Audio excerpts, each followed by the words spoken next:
got.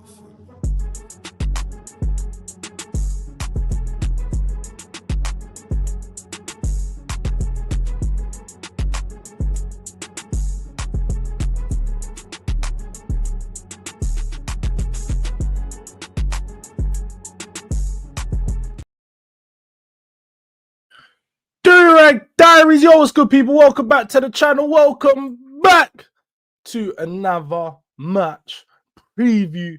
I couldn't get it done yesterday, I'll be honest. I was just too busy work and life and all of them things. So I thought, you know what? I'm not missing a match preview. We're going to do it day of the game and in the morning and speak to the guys, man. Speak to all of you guys, see how you're feeling. Let's see how we're feeling as a whole, because some have their hopes up. Some have already accepted. Some are saying put the L in the fucking bag. And ultimately, it's a must-win the game today. I don't think anybody can deny it. That is a must-win game today. But look, let's see how it goes, man. We're going to get into all of that stuff. Is Thomas Frank's job on the line against his former club? I'm sort of seeing Jay already say that the Premier League scriptwriters have got something for us, and I can't lie. If there's any game when Dr. Tottenham will show up, it's probably going to be this one. But look, man, smash the likes on your way in, people. Make sure you're subscribed to the channel. Durag Diaries. Tell a friend, tell a friend, tell a friend. Subscribe to the boy. We're last 350 away from the big 5K mark, that huge 5K goal that we've been chasing for over a year now. We've been chasing that. So it's a big goal, big achievement, and I need your help to get there. So much appreciated, people, if you can share this up and try getting some new subscribers over to the building. But big up to everyone inside. Let me just come to the chat. Big up to Beans Pun Toast. You already know what it is. Big up to my guy, John. It says, Wagwan, Jords there. Big up morning, Jords. Big up to Mustafa as well. Big up to my guy, Jimmy Spliff TV. Make sure you guys are following up over there, because especially after Chelsea lose, there's no crash out like a Jimmy crash out. I'm telling you now. There ain't no better crash out than a Jimmy crash out. But big up to Jimmy, man. 6 a.m. I'm off to work, bro. I hear it. It's early morning for you, man. 11 a.m. for me.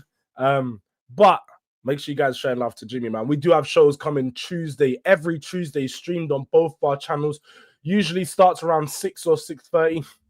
It will be before the Champions League or Premier League game. Whatever games are on that day, we are previewing right before kickoff. So this is the place to be, over here, or Jimmy Spliff TV. And you get some of that Tottenham Chelsea flair. And sometimes we bring guests on. Last time we had Catch and Joey.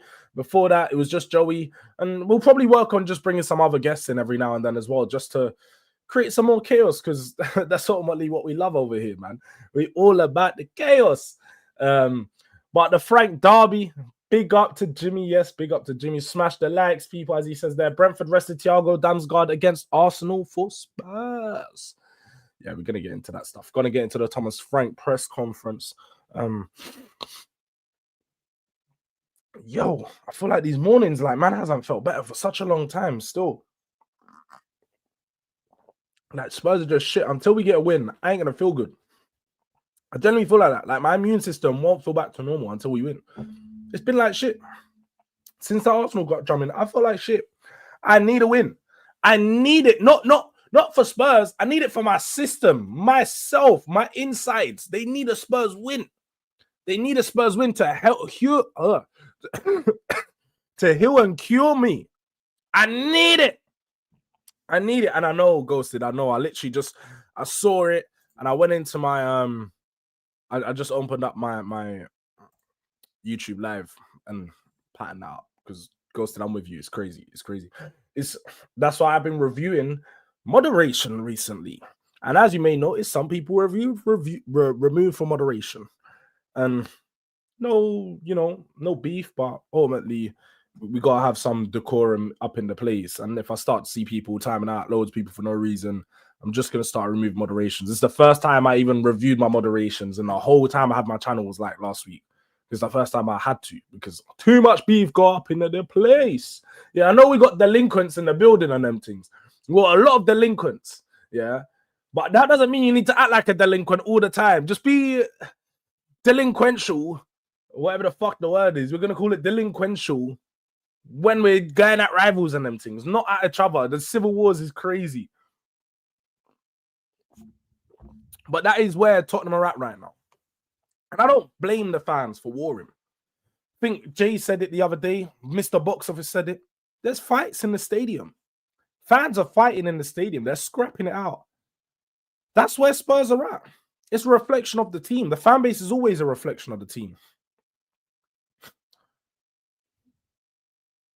Yeah, I said I made it up, John. I don't even know if that is a word. I'm just making things up. I'll be so real. But we are a reflection of our team right now. We don't feel good. We don't look good. We don't speak good. Nothing's good over these sides. And we just need to see some improvement. Frank said in his press conference, we're going to get onto that. He agreed. He doesn't know his best 11. 20 games into the season and you don't even know your best 11. He said, I know some positions. Well, that's clear to see. Everyone knows you've got a very much settled back four. You know, you don't know who your best midfield is, and you don't know who your best attack is. So you know 5 players in the team, or 4, we should say, because the left back's constantly revolving. So you know 4 positions in the team: right back, centre back, goalkeeper. And away from that, you don't know. 20 games into your career, that's not good enough. That tells me you're doing a bad job.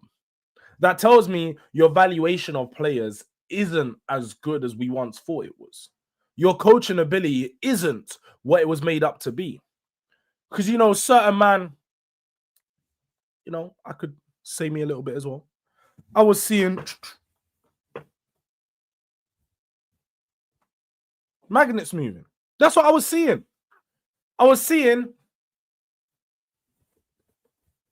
That's what I saw on the coach's voice. And I was like, yo, tactical tactics here. I'm seeing the tacticals. And if you are a tactics guy, you'll start to just be like, raw, this guy knows what he's doing. The magnets are moving. But that's all they were doing. The magnets were just fucking moving, fam. Man moving like Magneto. Magneto himself. He's just moving things around, but not much is happening. Can't really do much when you're just bending and folding for everyone. You're just like, yeah, we can get through. We're a fucking chameleon. A lizard. Is that a chameleon or a lizard? Whatever you want to call them. We like to blend in. You don't stand out. You just blend in. Sometimes you might cut through, sometimes you won't. But one thing that you do know is they aren't predators. We are prey. When you're trying to blend in and you're trying to adapt so much, it's because you feel you're the inferior team. Only the inferior person would adapt themselves to whatever that other person is doing or that other team. You can make slight tweaks, but to have a full adaptation to counteract what they're doing, and that's it, counteract what they're doing, not to counterattack what they're doing. It's prey mentality. And with that type of mentality, I can't defend and back this manager. I'm not a pussy. If I'm going to go into a fight, I'm going to go into a fight all guns blazing. I'm not going into the fight hiding and hoping that I can just get one super bang out. You know what? If I can just knock man out with one bang, I'm going to go there and I'm going to just keep throwing. I'm all about effort. I'm all about, applying yourself, giving the maximum output. We don't give the maximum output when we play. We give minimal output so that we can save ourselves for the one moment we're going to attack good. We might score. And that's why we have the best conversion rate in the Premier League. Because we can score the one-off attacks. But our conversion rate is so good because, like in games in Newcastle, we had 2 shots on target, 2 goals. The rest of our shots weren't on target. We didn't create any good chances. And I know people want to get onto Richarlison. They want to get onto the attackers. And I think it's worth getting onto the attackers. But it starts further back. We spoke about it in Boardroom Talks. And I know a lot of people missed that show. But Boardroom Talks is back. It is back. Crisis meetings need to be had. And they are going to be had a lot more often. If not next week, the week after. But I'm going to try and make it at least bi-weekly. And I know I say this a lot, man. I try, guys, honestly. But boardroom talks is back, because this is exactly what we was talking about. Where it does the issue start with our football? Where does it start? It's down at the back. It's down in the build-up. We can't attack good enough, and we can't create good chances. And this is a similar problem to what we had last year. Sorry. 2 seconds, guys.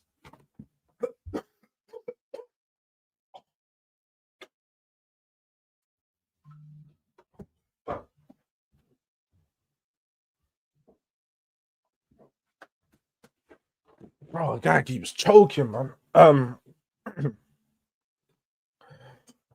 But we can't, like, even going back to last year, I know a lot of people preferred the football Ange played, but we have to be honest. We still had very much some of the same problems as we did then as to what we have now. The build-up is so poor. Our midfield is the biggest issue in our team right now, because we don't know how to get it from A to C. The B is the cutout point. We keep trying to jump and play over the midfield, but we don't set up a team to win a lot of second balls. When we started the season playing Bergvall and Saar in the midfield, we won a lot of second balls because we had high energy, box-to-box midfielders that were pressing high. They were pressing high and making sure that at all points we'd create overloads in their half. And at times it could be a 4v4 against the back line. We will go long, and then you've got the striker, your wingers, and then the two central midfielders, or it was a number 10 and the central midfielder at that time, in Saar and Bergvall pushing up to create a 4. You've now got a 5 even. You've even got a 5 now. You've got 5 and then 5, and you have your midfielder sitting in front of the defense, sort of holding that space. And we started off the season well playing that way. But as the games went on, we slowly started to get less and less aggressive. And that's been my biggest problem. Is Thomas Frank started to instruct the team to not be as aggressive in the press. And we get killed whenever teams press us. So now our biggest issue is we sit back when they're building up to give them space to play in front of us. So we go onto the edge of the box and we start to concede goals on the outside the box, because teams can obviously create moments of chaos because we've got 6 players and our line is so deep. Usually have a line of 6 or 7 in our box, and then the 1 or 2 players that are supposed to be floating in between are still, again, dropped a little bit too deep because they should be covering the space on the edge. So we're just broken at the back, and we're broken in the way that we play. So going into these games, we just lack any more confidence. And these games were harder, albeit Chelsea, a better football inside, Arsenal, better football inside, PSG, a better football inside, Newcastle, better football inside. We had some really good teams to go up against. Well, I thought in this period, we would test how good we are. And I feel like Thomas Frank's failed miserably. He has failed the test miserably. So poorly. Not one win against any of the sides. We lost Chelsea. We lost Arsenal. We lost PSG. We were lucky to walk away with a draw against Newcastle. Lucky to walk away with a draw against Manchester United. Too many poor performances for me to have any more faith in this manager. And going into this game against a Brentford side who this season, pretty sure that they sit above us in the table. They sit above us in the table currently, below us, but on the same points. We've just got slightly better goal difference. So we're on the same points as them. But you'd consider it being a strong start because they got more wins in the Premier League than us, with 6 wins, 1 loss, and 1 draw, 7 losses. So they're very much on there's no balance. They either win a game or they lose a game. But they have been really impressive. Igor Thiago scoring 11 goals so far this season. Someone mentioned he was dropped for the Arsenal game because they felt like they would want to prepare for this Tottenham game in the best way. And he's a problem. Now, I don't think that he's the striker that many people think he is, saying, I want to see him at a top team in this thing, because he misses a lot of chances. He's someone who can, I reckon, at a top club, a lot of these chances would be highlighted, and maybe with the pressure that comes with playing at a top club, probably doesn't score as many goals. But he's definitely a good striker. He's definitely dangerous and someone that gets himself into some very good positions, and he's combative. I think that's the one thing that he has that I really like, is combative. He's like a better version of Richarlison. He's literally like a better version of Richarlison. He's got better finishing, better technique. He is Brazilian as well. But he's still got that aggressiveness, that passionate, like, that play with your heart on the sleeve type style, where he's just out there bulldozing himself into man at times. And he's going to be a problem for us today because the link up that him, that Damsgaard, and Henderson have sort of in that one line, because obviously Hendo into Damsgaard into him, sometimes Hendo straight into him with the long balls over the top. They cause teams a lot of problems. Their direct, robust style of play. You got Damsgaard drifting out wide to create a lot of overloads for crosses into the box. And they're a team that are very direct. Similar. They haven't really changed their style. Their style is still very similar to what Thomas Frank embedded into them. They just look like a better drilled team. But they have they have their set piece coach as their manager. So when we start to see them doing long throw, it's going to be long throw FC today. Long throw FCs, I should say. Because you're going to see Coyote line up, then you're going to see Bergvall line up. And we're just going to see long throw after long throw. Man are going to start doing long throws from the halfway line, fam. This is what's going to start happening today. How far can you go? How far can you go? That is not like the man are doing limbo on the fucking sidelines. Who can do the longest throw on, like Rory Delap settings? This is going to be an awful watch, I can't lie, football-wise. I don't think that this game is going to be a great footballing watch. Luckily for most, it's a 3 o'clock kickoff, so most people won't be watching it. But I can't see this being a good footballing game, honestly. Big up Smash the Lights. Big up to my guy Neil Gunner in the building. Brentford rested their players for this game. You're finished. When will it stop, Jords? Every other club is against us. We are fighting amongst ourselves. Yeah, we always are fighting amongst ourselves, bro. It's a reflection of where we're at. The statement from Frank is worrying. The first thing you do when you get a job is to figure out the good ones and discard the bad ones. I know this firsthand. Like, that's exactly what you do, John. You go in there, if you're a manager, you'd go in and you'd be like, okay, where is the negativity? Where's the bad... What do you call them? The bad apples in the team. Let's get rid of these bad apples. Let's sideline them, Bissouma, sideline them, and get them out of the team as soon as possible. Let's focus on the young, promising players and the players with the best attitude to try and get the best out of them. That's what you're supposed to do. You have your best players and be like, all right, this is the ones we're going to work around. We might have a few rotations here. But look, we've brought in Xavi. He's going to play in the 10, and we're going to let him work it out for a few months. If it doesn't work out, then we can look to change. But he's going to play himself into form. But he doesn't do that. He speaks about Xavi in every press conference, talking about how he likes him. He thinks he's got all the attributes to be a top player, but you don't play him. You don't play him when he should be starting in these types of games. He's going to play a robust midfield of Bergvall, Sarr, and fucking Paulinho, or Bentancur, Paulinho, Bergvall, or Bentancur, Paulinho, Sarr. Whatever. It's going to be a midfield of just 3 battering rams to just go out there and do some WWE business. Like, that's exactly what it's going to be. We're going to go out there and be like, yo, you, man, Royal Rumble settings, get anyone out of there that you can. Like, that's how these men are approaching the game. And I know, obviously, Bergvall, you guys know me, Torfin, he has the technique to do a little bit of something. But at the same time, as we saw the other day, I had to agree with Sava. He's still young. He's still a bit naive. He done one flick and he was like, yo, I'm going to do this flick time and time again. You know them ones. You learn a new skill and now you're trying to pull out the new skill on everyone. You learn a new line to go and draw a gal and you're using this line on every single gal. You're like, yo, this one's working. Man's running it up. Yeah, it's one of them ones now. That's what he's doing. Bergvall was doing that the other day, and he's young, he's naive, he doesn't realize, like, they've seen you do that once, change it up. Maybe add it in on every 3rd time. I don't know, like, just don't be so predictable. And that's why I think Bergvall's still learning. He's young, but he has that little bit of flair about him where you don't know what to expect. He'll do the little, even the goal against PSG when he done the nice little back heel. He's got those little bits about his game, so I'm not going to be mad about it. But I just want to see bit more variation with it. Like, don't overdo it. Don't force it. Take a touch. But 20 games and you have like 5 different combination of front lines. It's mad. It's actually mad. John, it's hard to discard the bad ones if the club's not willing to replace them. We definitely have to. Of my soft boy George settings.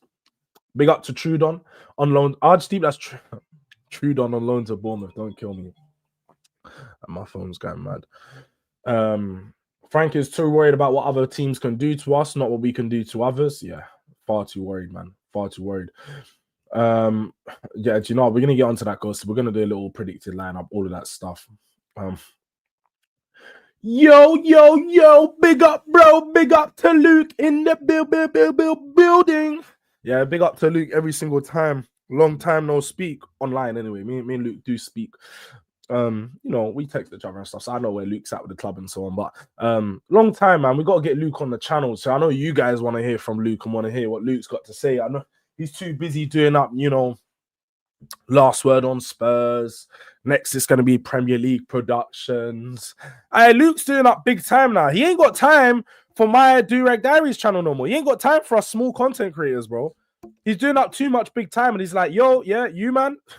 I ain't even talking with you, man, no more. Like, levels. Luke's gone up levels, and I hear it, bro. I wouldn't talk to me if I was you either. The poor home from can't continue.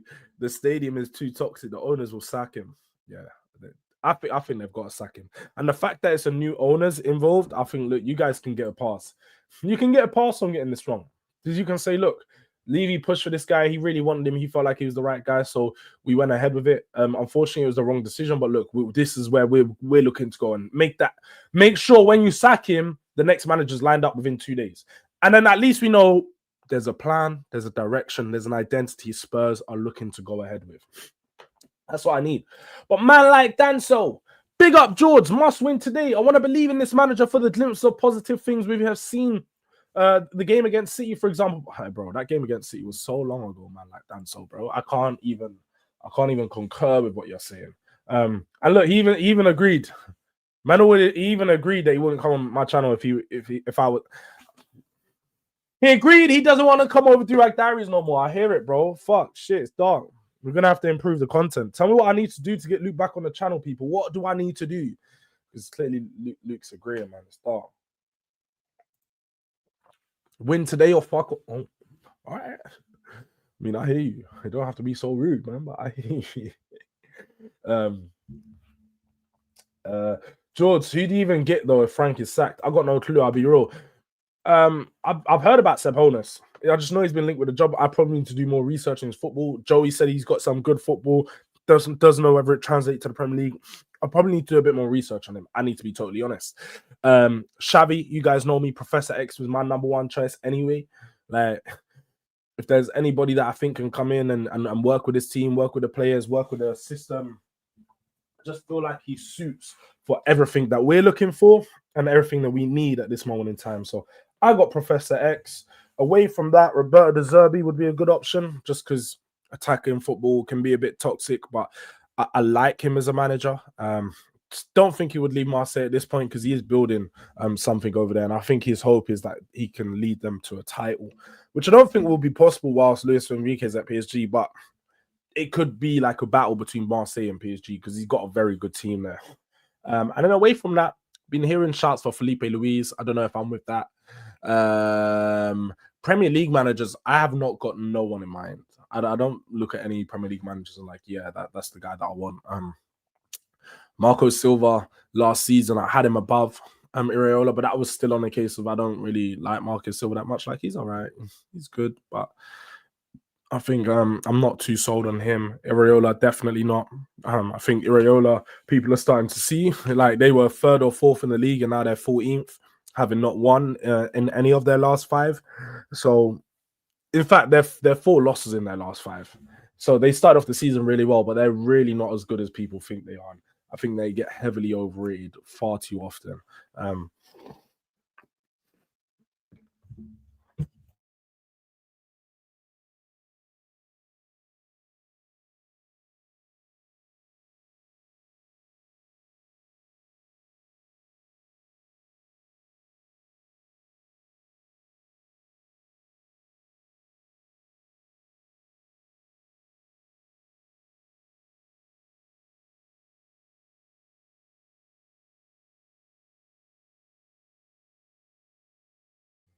Would Glasner leave? No, Glasner won't leave. Glasner's contract runs out at the end of the season. I think at the end of the season, he's going to have a choice to make. And probably, I've got a feeling he's going Man United at the end of the season, I'll be honest. I won't say this on a panel show because certain Man United fans are going to get too gassed. But I do think he's going to go to Manchester United if things with Amorim don't work out. Away from that, I could see another big European club coming in for him. He's not staying at Crystal Palace, though.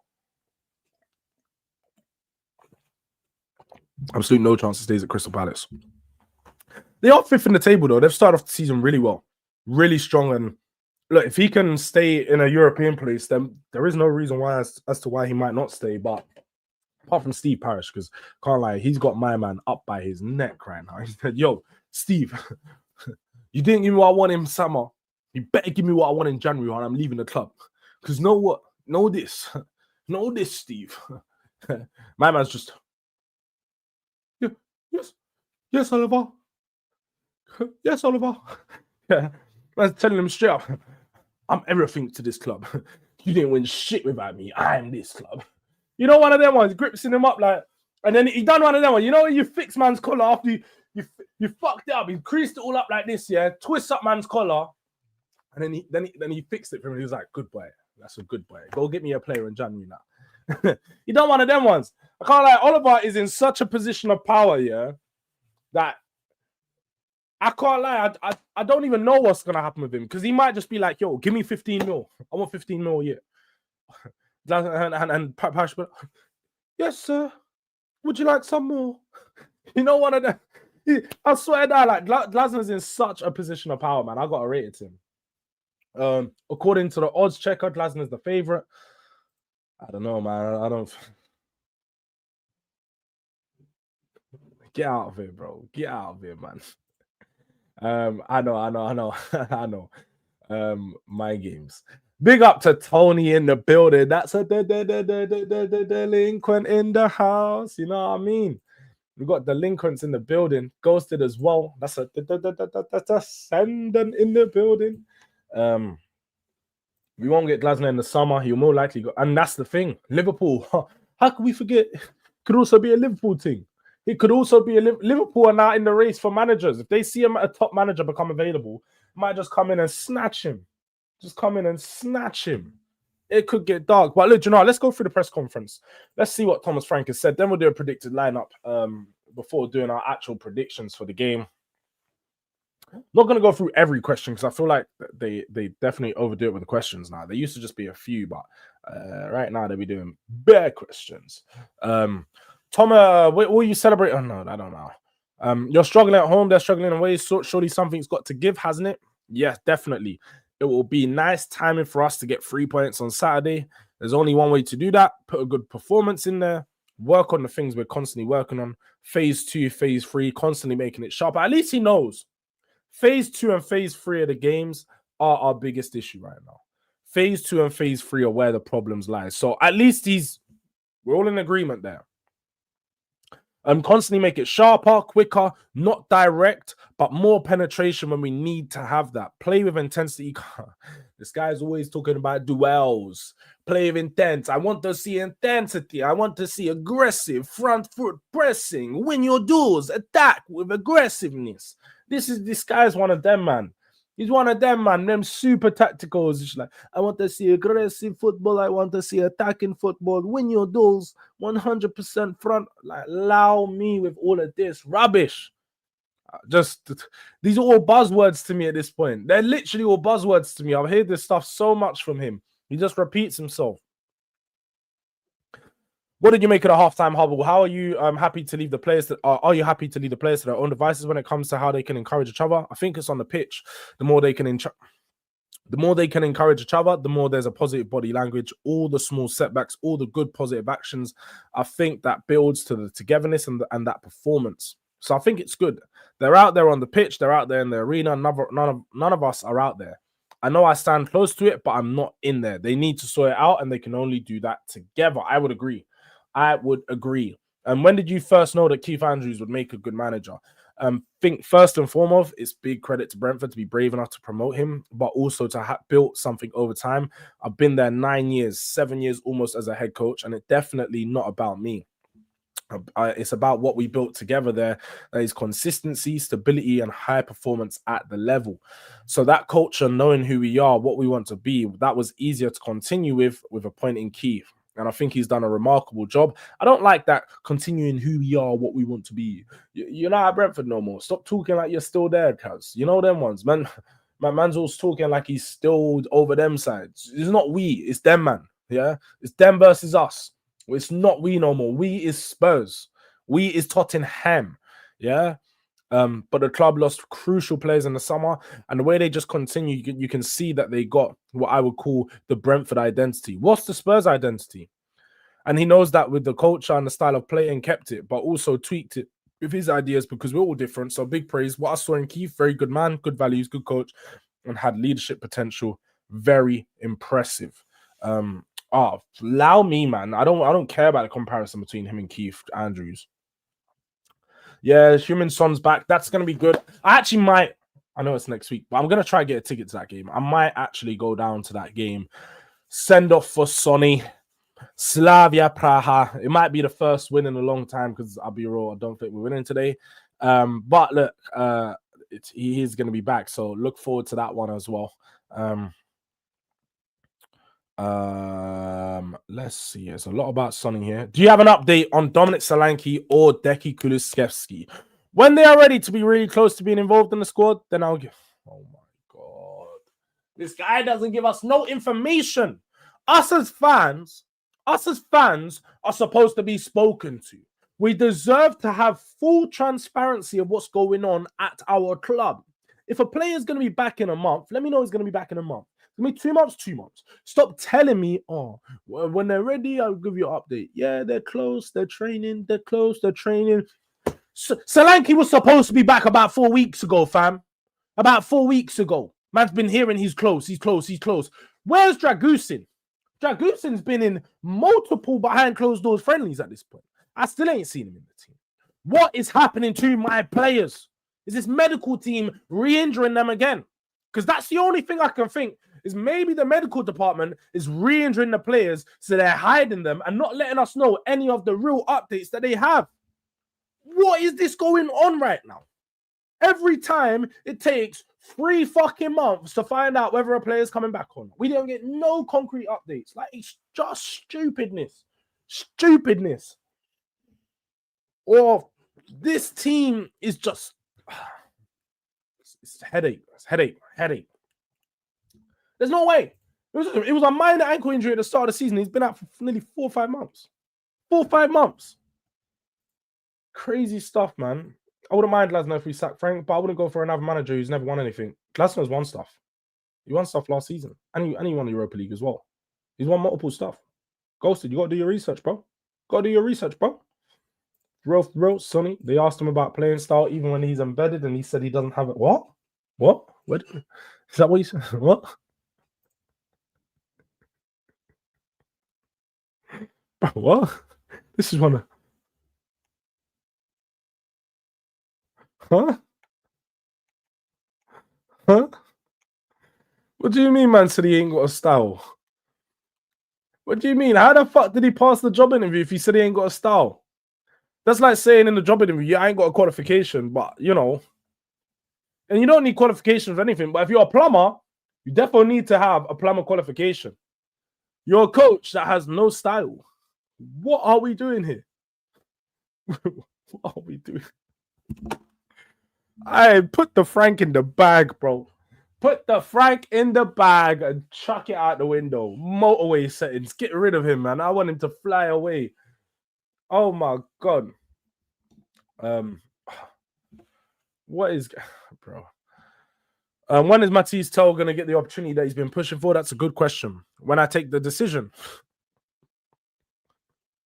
Yeah, that's a great question. It's when I make the decision. Like, of course, it's when you make the decision. Oh my god. Frank has started to give me the...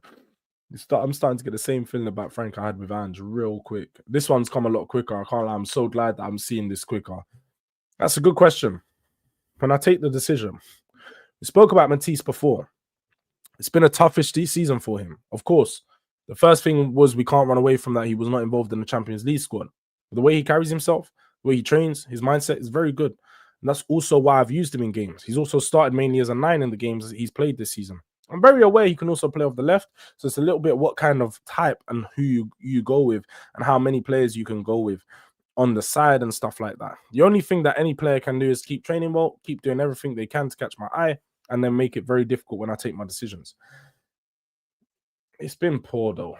He says he recognizes he plays him off the left, but doesn't really play him off the left. You've played players that aren't even left wingers on the left. You've put Papsar and Bergvall on the left to cover for the lack of left wingers that you trust in.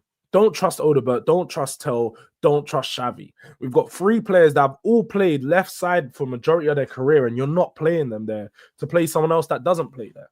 It doesn't make no sense. You're just not using the players in the correct way. You're trying to use players to fit into your shitty little adaptable system, and it doesn't work. We're doing square pegs in round holes. Yet again, New Year, same shit. New Year, same shit. Cultural divisions, language divisions, aiming goals divisions. This club is a fucking mess at the moment. Yeah, it is. I'll be real, if you don't win today, it's peak. Frank Mason shut up along the way. Yeah, I feel like he is. I can't even lie. How has Xavi reacted to being substituted for the last 4 games? Xavi is to being substitute. Sorry. Xavi has trained fantastic. Yeah, you keep saying everyone's trained fantastic. Don't seem to be choosing them though or making any changes. Last 5 or 6 times so he could really train. Very good attitude on the training pitch. I like that a lot. We played different games with different lineups, and I think Xavi was coming towards something better and better. And as long as he trains well, good attitude, then we're getting closer and closer. I think it's also fair to say that he's coming on in all 4 games we've played. Well, that's not fair to say because it's irrelevant. We signed him to start. We didn't sign him to play 20 minutes as a substitution.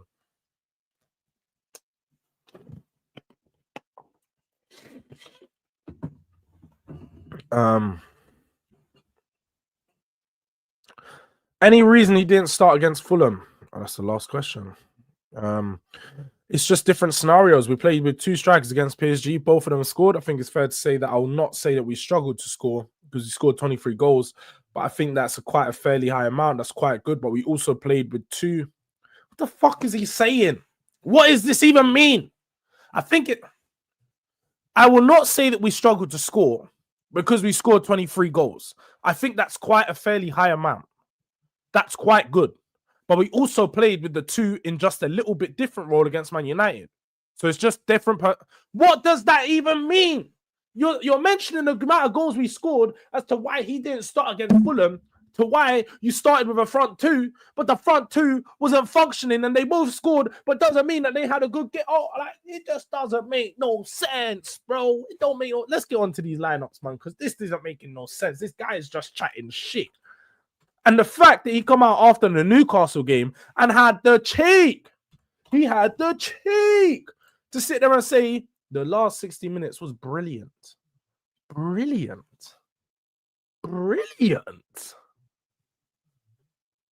What is this fool watching, man? Because it's not football. This guy is not watching football. There is absolutely no chance he's watching what we're watching, man. But let's do lineups. Do you guys think there's going to be a change at the back? I'm going to let you guys help me build this lineup. What are we saying for the back line? Is there going to be any changes? We're obviously seeing Van der Ven rested, so I think it's fair to say Van der Ven starts. He's the guaranteed one. Do you think he goes with Romero or Danso? Let me know in the comments. And do you think he goes with Porro right back or Spencer right back? Or is it Udogie at left back and Spencer left back? Let me know where you guys are at. Yo, big up, morning, my G. Big up to Anon Gaming. Got a feeling we'll lose today. Brentford will be up for this game. I think they're going to be hugely up for it. I've got a bad feeling about today. I'm not going to lie. I've got a bad feeling. We did not struggle to score. 0.07 and 0.1 XG against Chelsea and Arsenal. Thomas Frank. Ladies and gentlemen. Yeah, it's man. That's why I lost all credibility from the Spurs content creators. Flip-flop, bing bong, bing bong. Blame everyone but Enoch. You are right, 100%. What's this? I can't even see what you guys are even on about.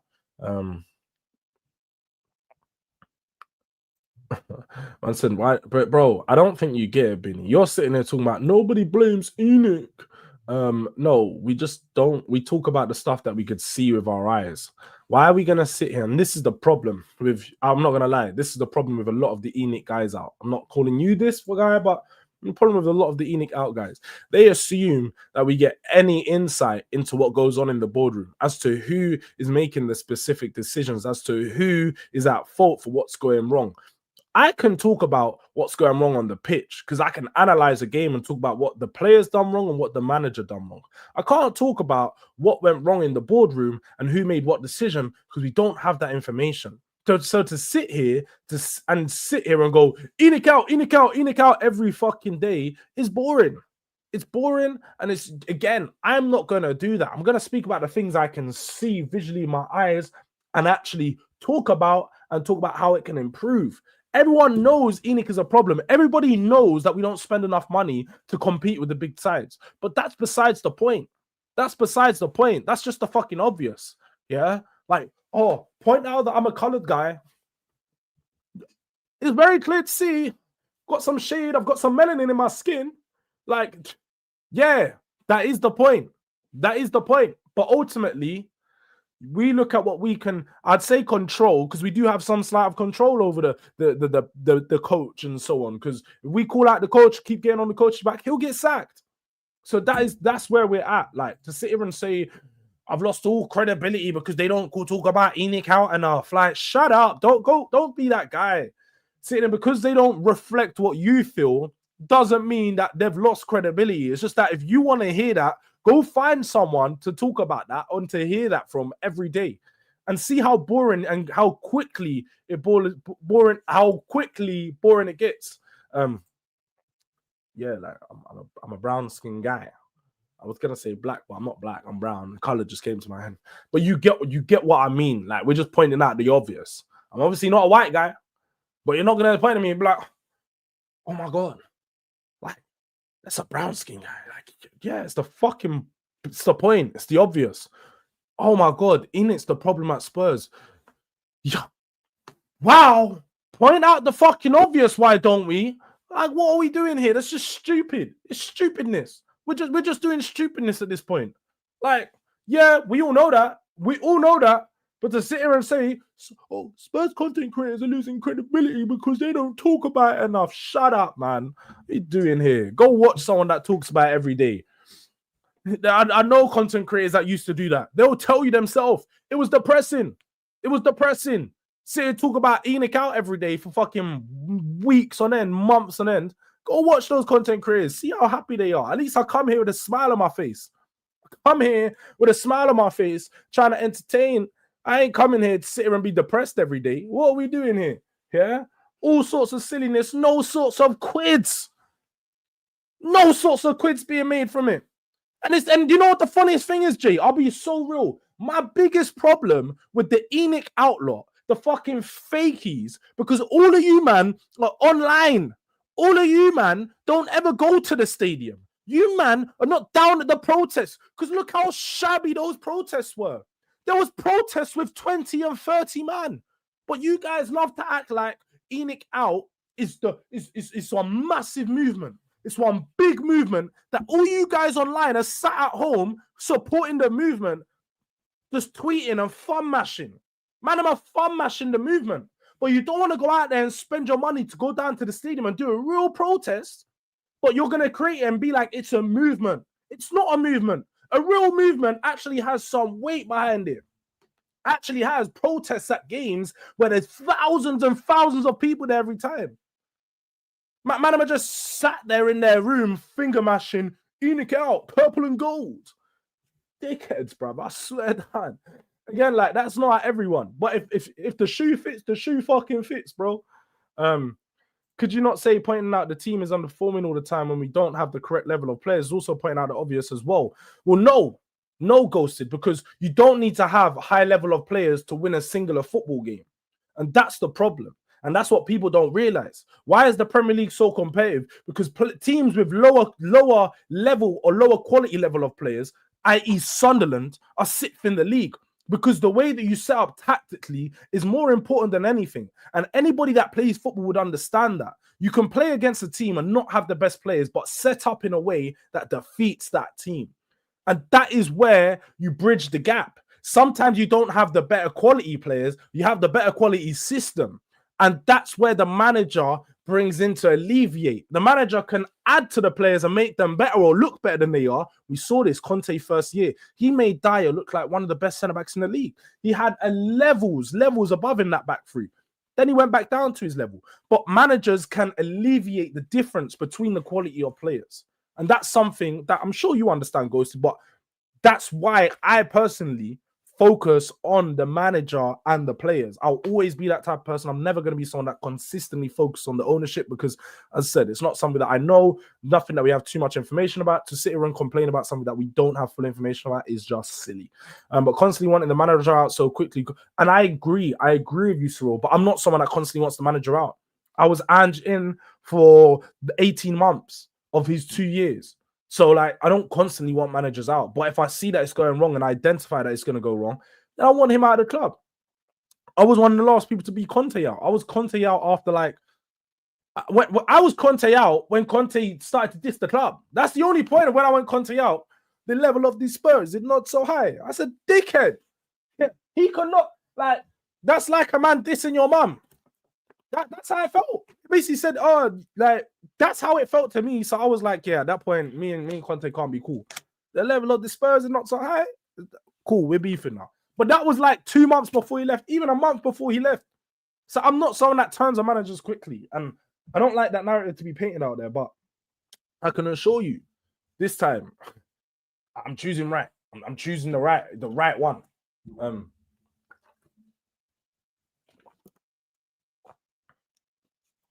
Big up to Frosty. He said they cancelled the surgery for 11th December. Now it's in April and it's my birthday on 19. Nah, bro, it's all good, man.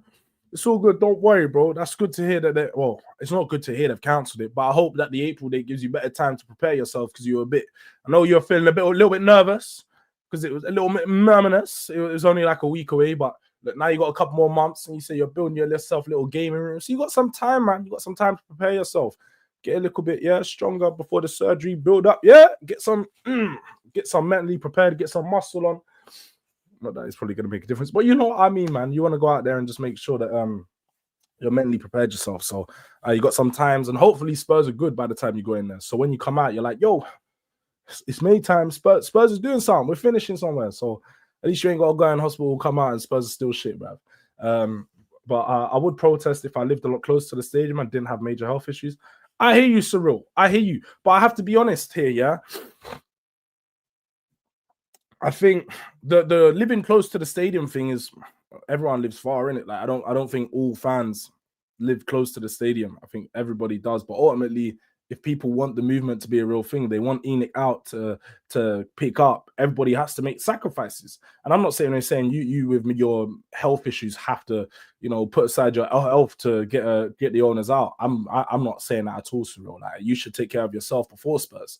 Your health is ahead of Spurs. But I just mean if people are going to go online and sit here and get onto people that don't talk about ENIC out enough, they can't sit here and be the guys that, are saying I live too far from the stadium and so on. Like, there's got to be a balance. And I'm not saying you was that guy. I think Binny said it himself directly. But, like, that is just where I see it, innit? Like, I don't sit here and talk about the protest, ENIC out and stuff, because I don't go down there all the time. I don't. I'm not someone that's going to go down to a protest and all this, because I don't push that narrative enough. I'm never once said, I'm super ENIC out, get them out, I'm at every protest. Not that guy. Just not the guy. I don't care enough about it. Like, as much as I agree with it, I don't care enough about the ownership being out of the club for me to go down to the protest every time and travel 2 hours and everything. And I don't tell people to do that. So, yeah, look, I think definitely people need to put their head on a wobble and realize, innit, like, if you're gonna push a certain narrative, make sure you're backing that narrative. £10 on Jords not having Spurs playing in his FPL. I don't play FPL. I don't play FPL, so I ain't got no players in my FPL. Vicario, Van der Ven, Romero, Danso, Spence, Bergwall, Paulinho. Aye, big up Sean, the boss in the building. But this team is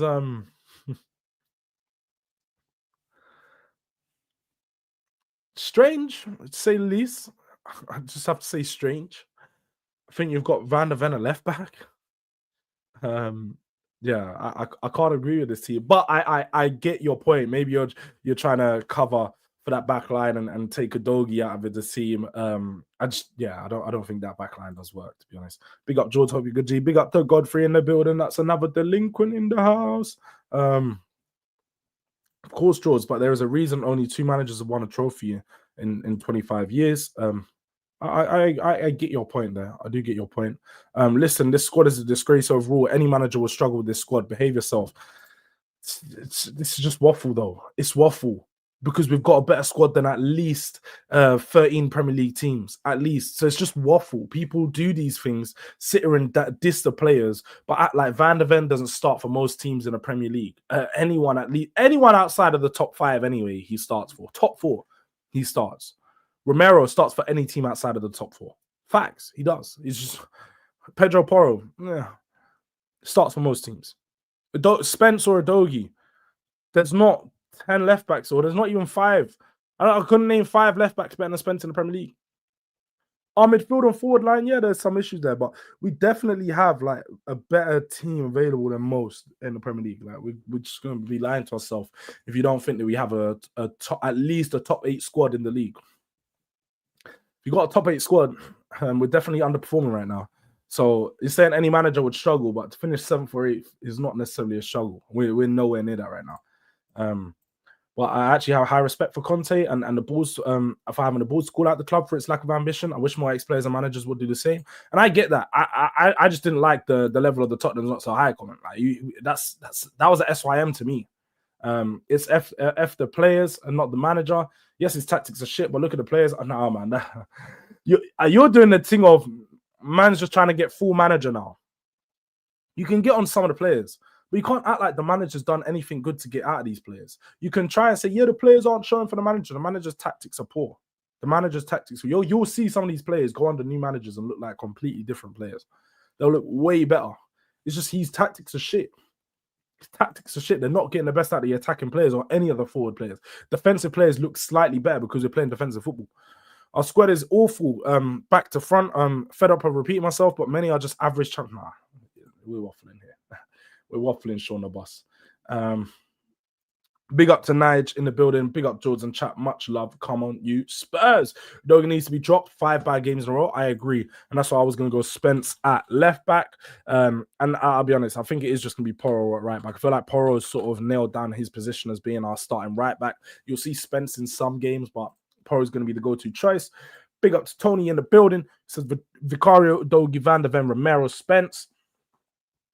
Bentancur, Paulinho. Can't do it. I can't do it. I can't bear seeing these two play together in the midfield again. I take it you're going for the 4-2-2-2 formation as well. 2 seconds, people.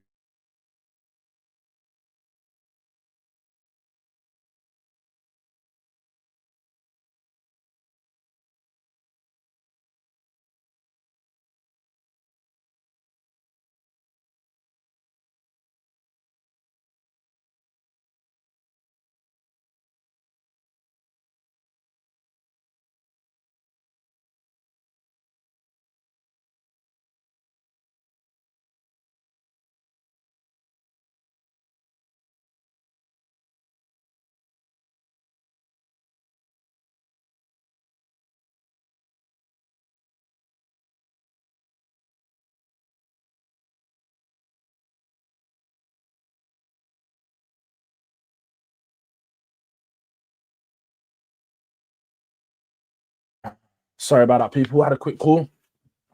But I get this. I get a 4-2-2-2-2 formation. I think people saw that the other day and thought that it looked all right. Me personally, I think, look, you just stick with a 4-3-3. It gives us the most balance. It gives us the bodies in front of the defense that we need, but also gives us the width out wide plus the freedom in the middle. Playing the 2 up top.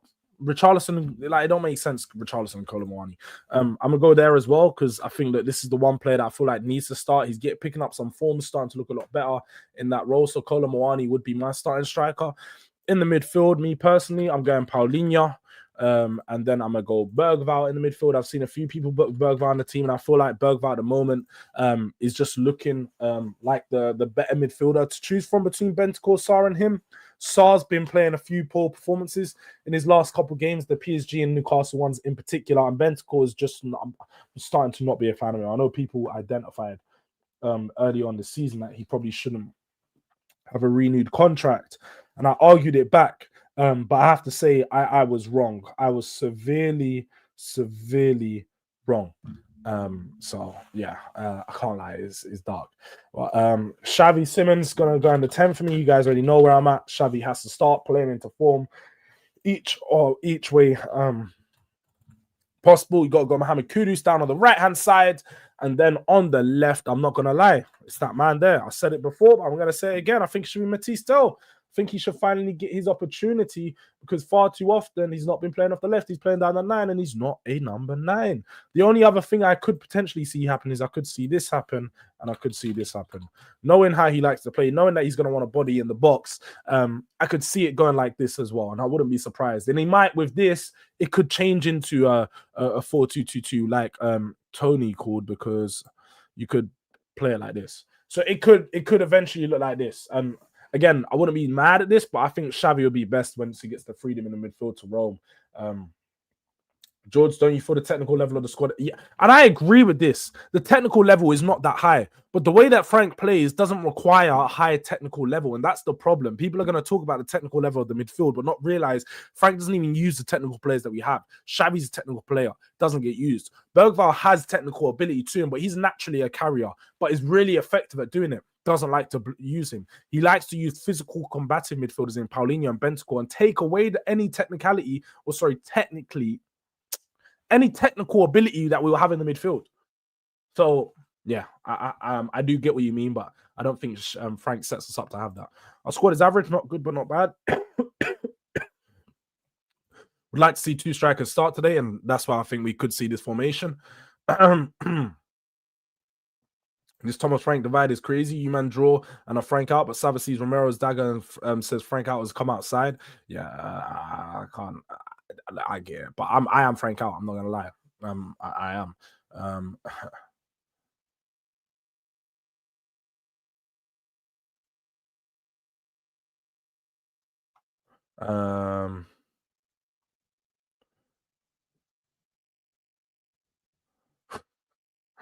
Aye, you know F4 about football, bro. You don't know shit about football, because look at your back line that you suggested. You came in here talking about, we can't play this, we can play this, but let's go with where's your lineup that you sent in?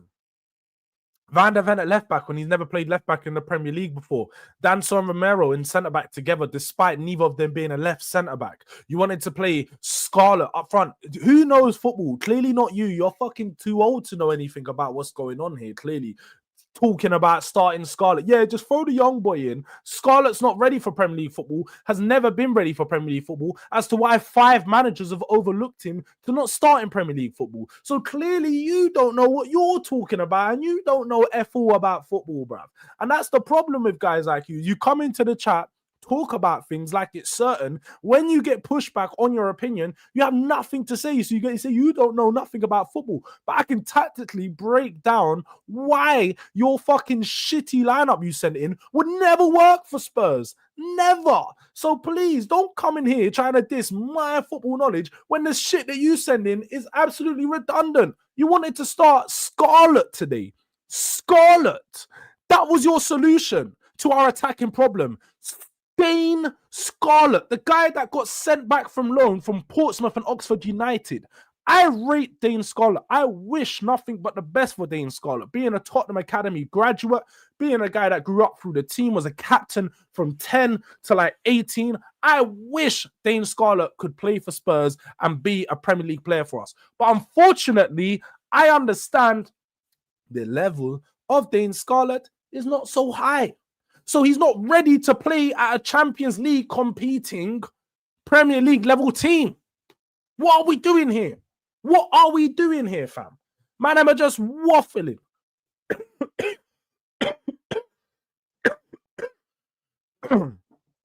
It's just stupidness. Stupidness, Matthews. Like, what am I doing here? Trying to argue with guys that are telling me Dane Scarlett should start and he's going to solve our problems today. Must-win game. Thomas Frank's job on the line. Start the 21-year-old striker. That all he showed me was a little chopping against Copenhagen. Throw him in there. Dickhead, bruv. You're a dickhead. You don't know nothing about football. Get out of here. Get out of here, man. What are we doing? What are we doing? Like, you know what I mean? You know what I mean, bro? Brother, weren't even banging goals in the championship, but short. Let's start him. Let's start the guy that scored 6 goals in League One across the whole season. These fools, bro.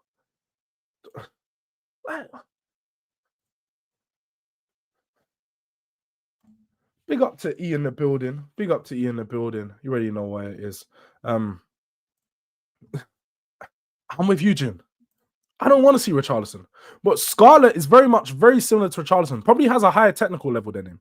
But he's like a guy that combats up top. He's trying to flick on headers, he's just getting involved that way. He's not going to bring us some link-up football at the top. Colin Moani would do that. He won't. With a lot of strikers, they're only as good as the service they get. /Dongy. And you are real, that's real. I can totally agree with you. And I think a lot of the discourse on Solanke was this last season.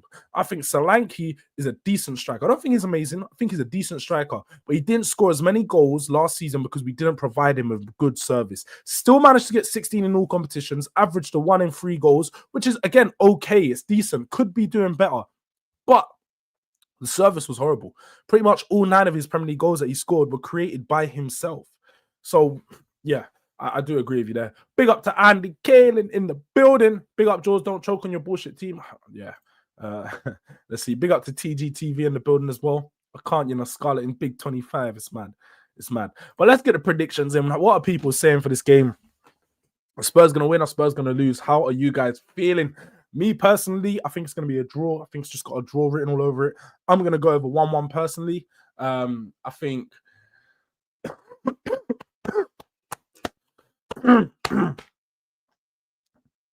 Sorry. So I'm going to go with 1-1. I just think that Brentford are going to be really defensively solid. I think we're going to play in a way that suits to the way that they're going to play. And we play very similar. So I see this being a very boring game, a very shit sort of 1-1 stalemate. Probably they get an early goal, we equalize, and then the game sort of falls out. Similar to sort of how the Fulham game played out. It felt like it was a loss, but it felt like a draw at times just because the way that the second half was so calm and both teams didn't really care. So yeah, I'm gonna go 1-1. I can't see Frank losing again today, but I think he draws and it sort of saves his job with a draw because the Spurs hierarchy is like, oh, it's not that bad. We're 10th in the table. It's a new, we're a new team, new system. All of that stupidness. I can see it happening. Frosty's going with a 3-0. We got Destiny going with a 3-1. Jun 1-0. Long throw header win. Yeah, the long throw header is definitely happening for either team. Matthews has got a 1-1. Ghosted has gone 2-1. The guy, Tony Rodriguez, who's been a member for 6 months. That's big stuff, Big up to Tony in the building. Delinquent membership for 6 months. Yo! Tony's a real one. Big up to Tony. When Spurs 3-1. Spurs 3-1 from Tony. Ghosted 2-1 Brentford. Solanke missed 12 big chances. Yeah, and Haaland missed about 22. Strikers miss big chances, actually. You need to get to know. The long throw in the derby is going to be an absolute stinkfest. 1-1. 4-0 Brentford. Actually can't be a Spurs fan to be predicting 4-0 Brentford. But, he's a super anti-sexual, so I can understand he wants them to lose 4-0. So we can get kicked out, or Thomas Frank can get kicked out, and hopefully Ange is going to come back, because that's where a lot of you Ange-inners are. I was thinking that Ange is ever going to come back to Spurs. And boy, you need to let go of that one. Let go of that one. It's very rare that a manager goes back to a team and is successful. It happened with David Moyes at West Ham, but anywhere else, it don't really work out. So you can hope so, people, but that's just the true hard facts, actually. Ange will come back and it won't look much better. But people, look, that's gonna be the show for today. Big up to everyone inside. Make sure you guys smash the likes on your way out. We got what's the likes on right now? 19. 19. Can't believe. I can't believe. Can't believe. My mods weren't even running up the likes. People weren't even running up the likes. They were not even trying to run up the likes. Crazy stuff. Crazy, crazy stuff. Is Elijah live? It's telling me Elijah's. Oh, it's Arsenal hate watch. Okay, yeah, we're gonna send you guys over to Elijah. Elijah's live. I was thinking watch along. It's a bit early to start your watch along, Elijah, but he's doing a hate watch first. Yo, is this guy? Yes. Ashley is the guy that said Richarlison's a box to box 9. Yeah, he said he's got better technical ability than certain players. Box to box 9 is crazy. Crazy stuff. I don't even know what a box to box 9 is. But look, people, go DRD raid up Elijah. Let him know that you come over from the bay. Make sure you smash the likes when you go over there. Make sure you subscribe to him when you go over there. And look, we can only cross our fingers. Some Arsenal smashings from the Aston Villa up the Spurs.